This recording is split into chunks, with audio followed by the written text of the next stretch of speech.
Have you ever wondered what happens when you mix jaw-dropping beauty, the faith of a nomad, and a love that echoes through history? Yes, you might have thought of Sarah, right? She's the matriarch of Israel, a woman whose life journey is nothing short of divine roller coaster.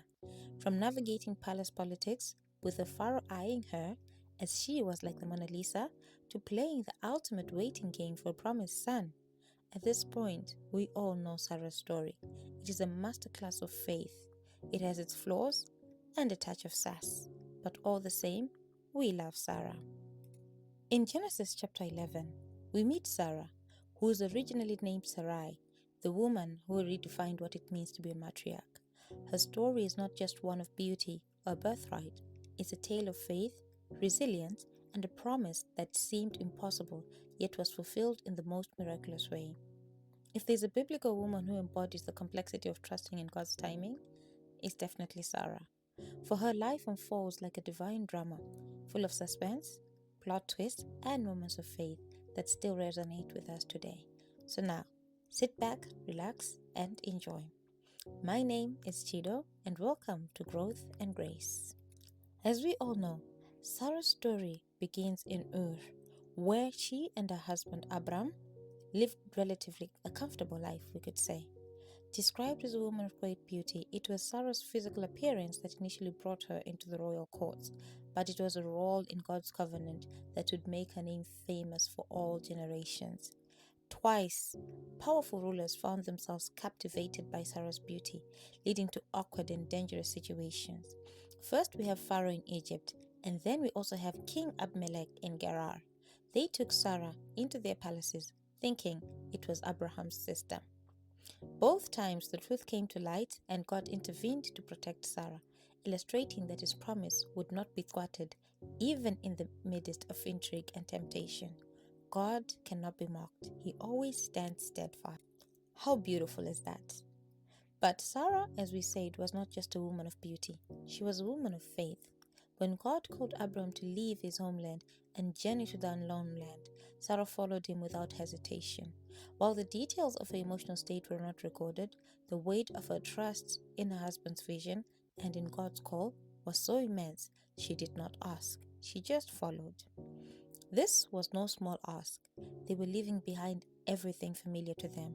We were talking about their friends, their family, everything they knew, and they settled for a life unknown. But Sarah, in her quiet strength, still followed Abram, knowing that God's promises would guide them even when the destination was unclear. This is more like what we face when we're in the waiting season of our life. The destination seems unclear, but we always have to trust God. Despite their faith, Sarah faced a deep personal challenge. She faced barrenness. In a culture where a woman's value was tied to her ability to bear children, Sarah's childlessness was a source of grief. Year after year passed, and Sarah grew older, and the hope of having a child seemed increasingly impossible. She wrestled with the question that many of us still ask: where is my God in my pain? The promise that God gave to Abram of descendants and numerous children that were going to be as much as the stars seemed utterly out of reach. At first, Sarah tried to keep the faith. She tried to keep faith in the promise, but the ticking of the biological clock was unrelenting. Desperation finally set in, and so Sarah made a decision that would drastically alter the course of her story. She thought to herself, what can I do to fulfill this prophecy? She then went on and offered a maidservant Hagar to Abram to conceive a child. In ancient time, this practice was common for women who couldn't have children of their own as a way of producing an heir. But this decision opened the door to strife within her household. Hagar bore Abram's son, Ishmael, but the arrangement brought jealousy, tension, and division between Sarah and Hagar. The birth of Ishmael highlighted the deep pain that Sarah felt. Her attempt to take God's control and her attempt to take over God's promise only seemed to make things worse. Think of the number of times you've been impatient in your waiting period and you have tried to take matters into your own hands. It always ends up terribly, so it is always best to trust God. As if that was not enough, they had to wait 13 years. That's when God affirmed his promise to Abraham, and this time it was for Sarah as well. God changed Sarai's name to Sarah, meaning princess, signaling her pivotal role in his divine plan. God declared that Sarah would bear a son despite her old age. She was 89 years old at the time. Her reaction, understandably skeptical, even humorous. She obviously laughed, thinking, how could this be? I'm old. And Abram is too. Yet God wasn't joking. His timing often defies human expectations. For Sarah, the impossible was about to become a reality. God's promise came to fruition a year later when Sarah was at the age of 90. She gave birth to Isaac, a son of the promise. She laughed again, but this time it was a good laugh. It was a laugh of joy. God has brought me laughter, and everyone who hears about this will laugh with me. Isaac's name itself means laughter. It was a beautiful reflection of Sarah's own journey from disbelief to joy. The barren woman became the mother of a child who would inherit the promises of God. It was a moment of triumph, and it echoed through the ages, a testament to God's faithfulness and perfect timing. What a wonderful Lord we serve. As we all know, Sarah's faith journey wasn't without its challenges. She fiercely protected Isaac, her miracle child, and when she saw Ishmael mocking Isaac, she demanded that Hagar and Ishmael be sent away. Though this act may seem harsh to modern readers, it was born out of Sarah's understanding of Isaac's unique role in God's covenant. The tension between Sarah and Hagar was a reminder of the consequences of Sarah's earlier actions, but it also affirmed Isaac's place as a child of the promise. God reassured Abraham that Isaac will be the one through whom God's covenant will be fulfilled.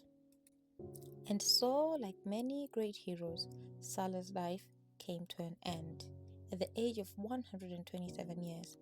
Her death marked the closing of a significant chapter in the story of Israel. Abraham purchased the cave of Machpelah in Hebron to bury Sarah, and this cave would later become the burial site for the patriarchs and matriarchs of Israel. The purchase of this land marked the first physical possession of the promised land for Sarah's descendants. It was profound. It was a moment symbolizing the fulfillment of the promises made to Abram and Sarah. Sarah's life journey of faith, marked by human doubts, missteps, and struggles, yet ultimately defined by God's faithfulness. She remained as the matriarch of Israel. She was remembered as the mother of Isaac, whose descendants would become the nation of Israel. Her story resonates deeply with those who ever had to wait for a promise to be fulfilled. Sarah reminds us of God's timing and how often it defines our human expectations, but His plans are always worth the wait. For He alone knows the plans He has for us, plans to prosper us and not to harm us. Sarah's story encourages us to trust in God's faithfulness even when the promises He makes seem impossible. Like Sarah, we may find ourselves waiting for a dream to come true, for a promise to be fulfilled, or a breakthrough in the face of barren circumstances. But Sarah's life teaches us that God is faithful, and His perfect timing, He always brings about promises He has made. Her laughter became the laughter of a nation, and a reminder that with God, nothing is impossible.